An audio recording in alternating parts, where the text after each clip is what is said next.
It's time for On the Farm in Alabama, bringing farmers and agribusiness the latest news from Alabama Extension and the Auburn University College of Agriculture.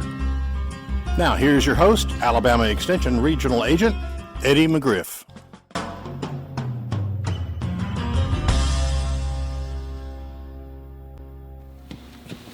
like to welcome everybody today to On the Farm in Alabama, and today as my guest I have Chad Henderson.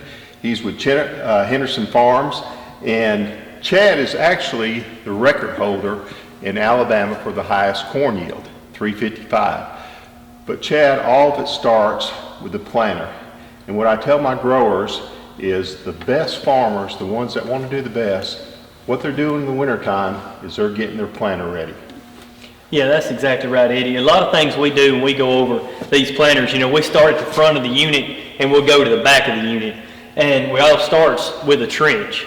So when we look at the trench, we think about the trench or whatever, but we're going to look at the seed disc openers. So a worn disc opener or things that's not working properly on that, even down to the scrapes, make a lot of difference.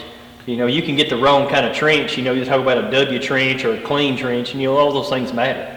Well, I know that because we've done planting speed studies, and we've done them at different speeds. The faster we go, the lower our yield. So, and that's why you have a high-speed planter. I know. Well, I tell growers, they ask me, what speed do I need to be running my planter at? Yeah. And I said, it depends on your equipment, the shape of your ground, if you're no-till or if you're ventral till. The ability of the tractor driver, or if the tractor's driving itself. Yeah, so, that's like saying, well, how much fertilizer do you need to make 400 bushel?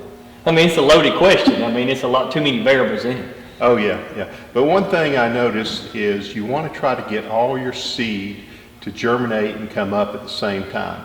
I noticed that when I got to 6.5 miles per hour in my planting speed break trial, that anything that germinated or came up more than 24 hours after the rest of the seed were nubbins. In other words, a corn plant doesn't like competition. Right, exactly. So a lot of things can vary on that. When we started out and we was doing this, let's say 15 years ago, we increased corn yields the first time when I went to a vacuum planter. My corn yields went up some. Well, that was about the seed placement. It was done better, and we went from there on that over the years, and we went from a spring down pressure, as you see on this one, and then we went to airbags. Well, now this is on hydraulic down force. So all those things help make a difference to maintain that ground contact. Well, one thing I told you in the speed trials that I've been running is every time I go up in speed, I get a lower yield. Now there's some trade-off when getting your corn planted on time, but one thing I noticed is when I went up to 6.5 miles per hour, I had a lot of doubles, and I didn't have it at 4.5 and 5.5 miles per hour. So the way a seed meter works is, and it's according to population. You can get down there at 22 or 24 or 26,000, and it would be even faster before you see those doubles. But when the way a seed meter works, it's hard for it to generate, and according to what kind of seed it was, whether it was flats or rounds, but it's hard to generate certain seed at certain populations at certain speeds. So it's several variables in there. But you can take one hybrid and plant it better at 6 miles an hour, and take another hybrid and it may not plant as well at 5.5 miles an hour. Well, one thing I tell growers is the top growers, those making higher yields, it's a lot of little things that go into making these high yields and being profitable. One is getting all the same type of seed, which may be difficult depending on your seed company. You want to get either rounds or flats, and you want to get the same size seed if possible. Right. So we'll do that. If we've got some seed that's not the same type of seed or things, we'll bring them in the shop in a few bags, and we'll actually run the meter. And on these electric planters, you can do that. That's you can do it. But if you can't do that, you can take it to John Deere or take it to a precision planter dealer, whichever one you have, or whatever you do, and you can get those meters run and run them with different seed if you want to. They have their own seed, but you can take some in there and let them run it, and it'll help you make those decisions.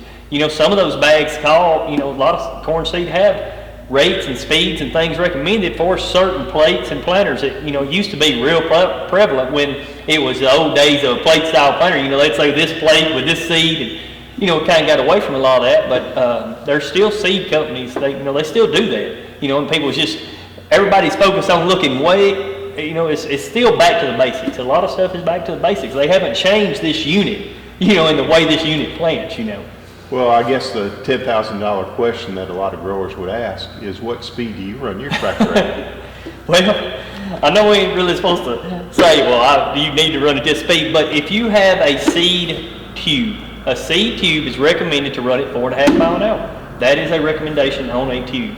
With these brush planters or belt planter, like a precision planter, you can plant at higher speeds. I mean, I have planted corn a lot faster than we talk about planting corn, and it was more for trial work than anything else. But the planter technology today, we can plant a crop faster than that. We run all of unless the ground is in really bad shape, we don't plant anything slower than 6 miles an hour. But the planter is fit to do that. It's made to do that. One thing that really impressed me is that I was here when you and Kevin Matthews was filming a video, and you were going into detail to the grower on what he needed to do to get his planter in shape.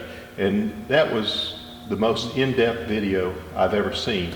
So you formed a little company, I think, and it's called Extreme Ag. Yep. So if they want to get some more information, look on there. Look on Extreme Ag, and we'll, it's about farmers helping farmers.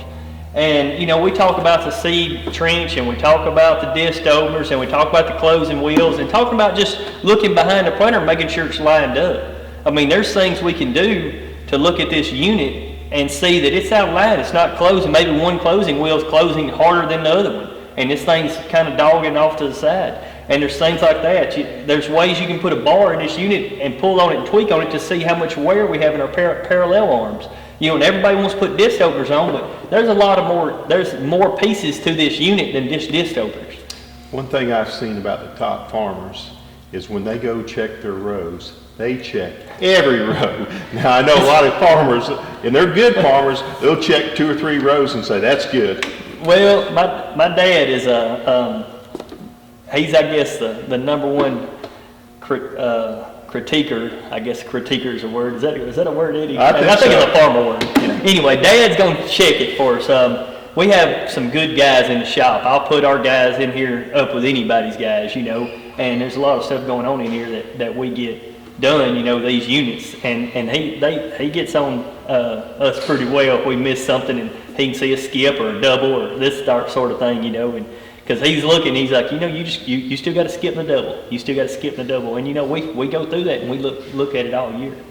Well, another question I got for you is planting depth. What planting depth do you like? Oh, it's at that second knuckle. Okay. All right. So we're for 1 3/4 to 2 inches. Is where we're going to be at. And you look at it. And my dad told me when I started planting. That's where we plant cotton, and that's where we plant soybeans. And this is our corn and soybeans and cotton. And we lay it up there. And so, but I've never really asked the questions. Everybody's finger's different, Dad. So. Yeah. Yeah. So what I tell people is that 1 3/4 to 2 inches, and what works good for you is what you need to do. Well, I really want to thank Chad for being with us today on the Farm. Everybody for tuning in. Tune in to the next edition of On the Farm.